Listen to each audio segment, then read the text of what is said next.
नए संसद भवन पर सत्ता और विपक्ष में महाभारत छिड़ गया है। कांग्रेस सहित विपक्ष के 19 दलों ने संसद के नए भवन के उद्घाटन समारोह में हिस्सा नहीं लेने का ऐलान कर दिया है। विपक्षी दलों ने एक जॉइंट स्टेटमेंट में उद्घाटन समारोह का बॉयकॉट करने की जानकारी दी है। विपक्षी दलों का तर्क है कि जब संसद से लोकतंत्र की आत्मा को ही खींच लिया गया हो, ऐसे में नई इमारत की कोई कीमत नजर नहीं आती है। राहुल गांधी और मल्लिकार्जुन खड़गे पहले ही कार्यक्रम का उद्घाटन राष्ट्रपति द्रौपदी मुर्मू से करवाने की मांग कर चुके हैं। इसी बीच गृह मंत्री अमित शाह ने फिर से विपक्षी दलों को कार्यक्रम में आमंत्रित किया है। शाह ने कहा कि नए संसद भवन को 60,000 श्रमयोगियों ने रिकॉर्ड समय में बनाया है, इसलिए प्रधानमंत्री इस मौके पर सभी श्रमयोगियों का सम्मान भी करेंगे। इसे राजनीति से ना जोड़ें। राजनीति तो चलती रहती है।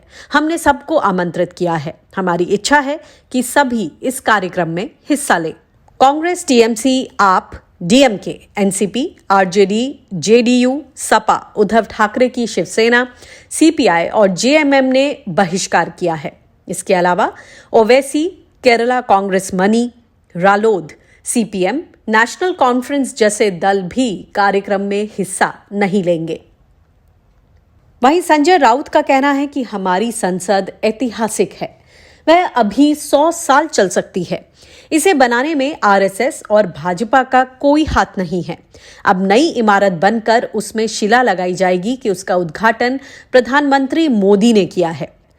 इसी के लिए इतना खर्च हो रहा है। चलो ये भी ठीक है, लेकिन राष्ट्रपति जी जो इस देश की प्रमुख हैं, आदिवासी महिला हैं, पार्लियामेंट की कस्टोडियन हैं, आप उनको नहीं बुला रहे। उनके हाथों से नए संसद भवन का उद्घाटन कराना तो प्रोटोकॉल है, लेकिन आप नहीं कर रहे हैं क्योंकि आप प्रधानमंत्री के हाथों उद्घाटन करवाकर एक पॉलिटिकल इवेंट कर रहे हैं। वहीं जेडीयू नेता नीरज कुमार ने भी इस मुद्दे पर मोदी सरकार पर तंज कसा है। पुरखे का अपमान तो आपका संस्कार रहा है। संसद भवन नया बनाने का औचित्य क्या? फिजूल खर्ची के अलावा उस दौर में जब कोविड के काल में आप लोगों की सहायता करने में 50,000 की राशि दे रहे थे। स्वतंत्रता सेनानी जिसकी तीसरी पीढ़ी को माननीय नीतीश कुमार जी सरकारी नौकरियों में 2% क्षैतिज आरक्षण देते हैं, वह आप नहीं देते हैं। अग्निवीर जो देश के सैन्य पुरुषार्थ है, उसको पेंशन देने के लिए आपके पास पैसे नहीं। महंगाई चरम सीमा पर, बेरोजगारी चरम सीमा पर, ऐसी स्थिति में आप नए संसद भवन में बनाने का जो हमारे पुरखों की विरासत थी, आपने सीधे तौर पर जो पुरखों की विरासत है उसके प्रति आपके मन में सम्मान का भाव नहीं है। आप केवल राजनीतिक कलाबाजी कर रहे हैं, इसलिए हमारी पार्टी भाग नहीं ली।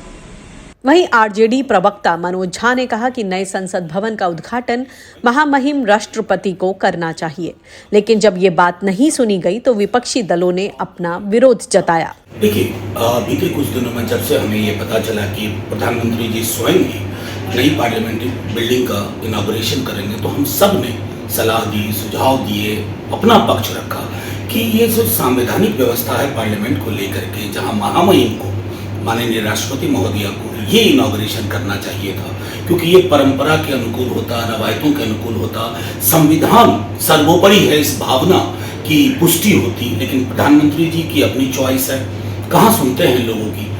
अंततः सारे विपक्ष ने यह निर्णय लिया कि एक संदेश दिया जाए, ताकि आज से 20 बरस बाद, 25 बरस बाद, 50 बरस बाद जब ये इस दौर का इतिहास लिखा जाएगा, तो ये लोग इस बात की तस्दीक करेंगे कि विपक्ष के अधिकांश दलों ने, बल्कि कई क्यों कहो, अधिकांश दलों ने इस बात के पक्ष में अपनी राय रखी कि संविधान सर्वोपरि होता है। कोई भी ऐसी चीज ना हो जिससे महामहिम राष्ट्रपति जी के मान में कोई कमी आए। यही अभी भी मैं आग्रह करूंगा प्रधानमंत्री जी से कि इसमें कोर्स करेक्शन की बेहद आवश्यकता है। इतिहास सब कुछ स्मरण करेगा।